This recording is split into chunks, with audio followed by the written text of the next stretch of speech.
Perkenalkan, nama saya Sinta Nifatika Sizebua.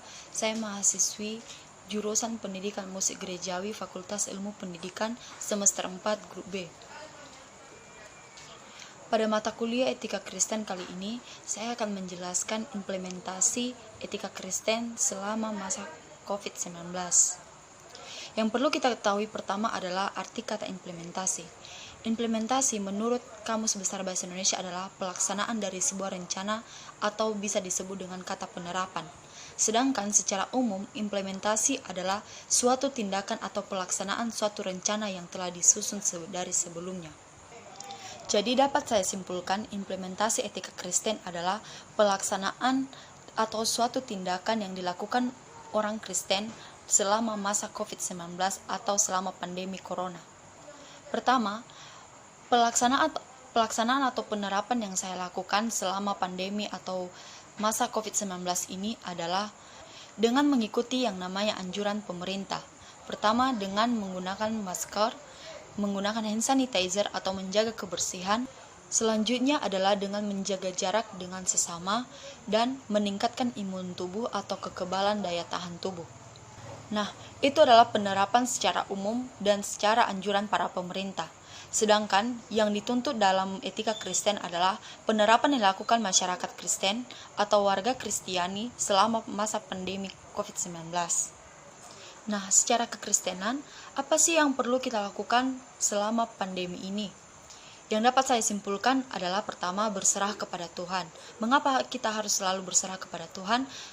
Karena wabah COVID atau pandemi yang sedang mengguncang dunia adalah suatu ujian dari Tuhan untuk menguji seberapa kuat atau seberapa besar kekuatan iman percaya kita sebagai umat Kristiani kepada Tuhan. Nah, pada penerapan pertama ini, kita harus memiliki pertobatan kepada Tuhan atas apa yang telah kita lakukan atau kesalahan yang telah kita lakukan. Kedua adalah selalu berdoa. Dan inilah tergolong berserah kepada Tuhan. Dan selalu memohon belas kasihan kepada Tuhan agar Tuhan senantiasa melindungi dan menjauhkan kita dari wabah penyakit corona yang sedang terjadi pada saat ini. Dua adalah saling mengasihi. Mengapa saya mengambil penerapan kedua, saling mengasihi? Itu karena dalam Alkitab dikatakan Tuhan bahwa kita sebagai manusia hendaklah saling mengasihi dan saling mendoakan. Artinya di sini kita saling mendoakan orang yang terkena wabah penyakit corona pada saat ini. Dan saling mengasihi artinya adalah kita saling mengasihi saudara-saudara kita yang terdampak COVID-19. Seperti saudara kita yang kehilangan pekerjaan, yang perkembangan ekonominya menurun, dan bahkan tidak memiliki pekerjaan sama sekali. Nah, pada penerapan kedua ini, saya mengutip satu nats Alkitab yang terambil dari 1 Yohanes pasal 4 ayat 7. Dikatakan di sini adalah, saudara-saudaraku yang kekasih, marilah kita saling mengasihi sebab kasih itu berasal dari Allah dan setiap orang yang mengasihi lahir dari Allah dan mengenal Allah. Penerapan ketiga adalah memiliki pengharapan. Nah, pada penerapan ketiga ini, ada salah satu nats Alkitab yang tergolong dalam pengharapan. Dikatakan pada nats ini di Yesaya pasal 41 ayat 10, janganlah takut sebab aku menyertai engkau, janganlah bimbang sebab aku ini Allahmu.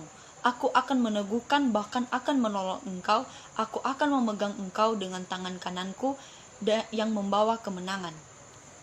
Artinya di sini kita jangan pernah ragu dan bimbang. Kita percaya bahwa Tuhan yang akan menjaga kita dan menjauhkan kita dari segala wabah penyakit atau COVID-19 ini. Penerapan terakhir yang saya anjurkan adalah memiliki atau saling memberi. Mengapa saya menganjurkan penerapan keempat atau yang terakhir ini adalah saling memberi atau berbagi? Karena perlu kita ketahui bahwa tidak semua orang yang terdampak COVID-19 ini memiliki kebutuhan atau perekonomian yang sama seperti kita saat ini. Sekarang banyak saya temui gereja-gereja ataupun secara pemerintahan melaksanakan atau memiliki rasa empati kepada sesama kita yang terdampak COVID-19. Dengan cara yang mereka lakukan adalah membagikan sembako kepada mereka yang membutuhkannya. Nah, kita secara Kristen diajarkan Tuhan untuk saling memberi dan saling berbagi. Sebagaimana dikatakan dalam Alkitab, kasihilah sesama manusia sebagaimana engkau mengasihi dirimu sendiri. Maka itulah yang harus kita lakukan pada penerapan yang terakhir ini. Demikian saja implementasi yang dapat saya rangkum atau dapat saya simpulkan, dan semoga bermanfaat. Shalom.